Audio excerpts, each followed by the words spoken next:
accelerate the signing of PPAs with independent power producers, but also bringing in emergency power. If you remember, Ameri was one of those that was brought in, and then the car power shift also came in. But that was just to solve the generation. The more important and critical issue was the debt and paying down the debt that accumulated in the sector.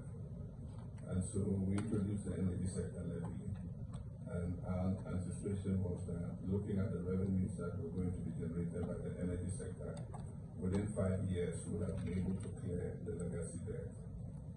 And so we passed the ESLA levy. But after we passed it, we left office in December, and a new government came in. And they had other ideas and other ways of trying to do things.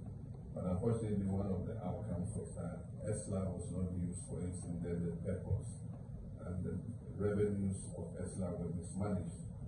And so what should have gone to pay down a lot of the debt that has accumulated today was used for other purposes.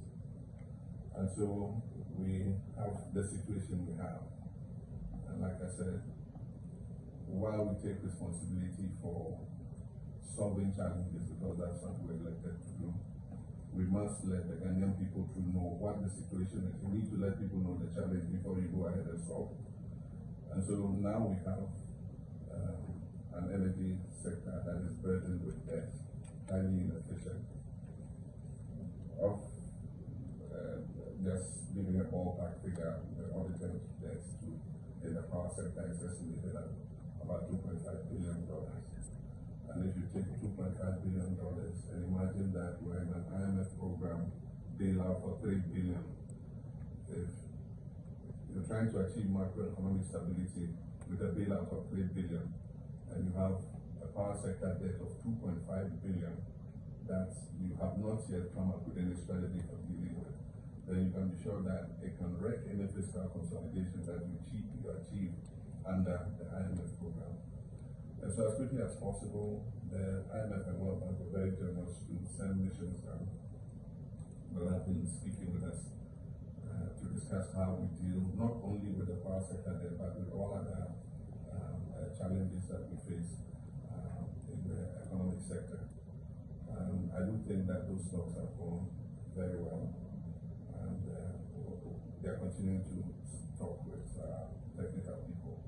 And as we go on, I'm sure that you get to know what the issues are.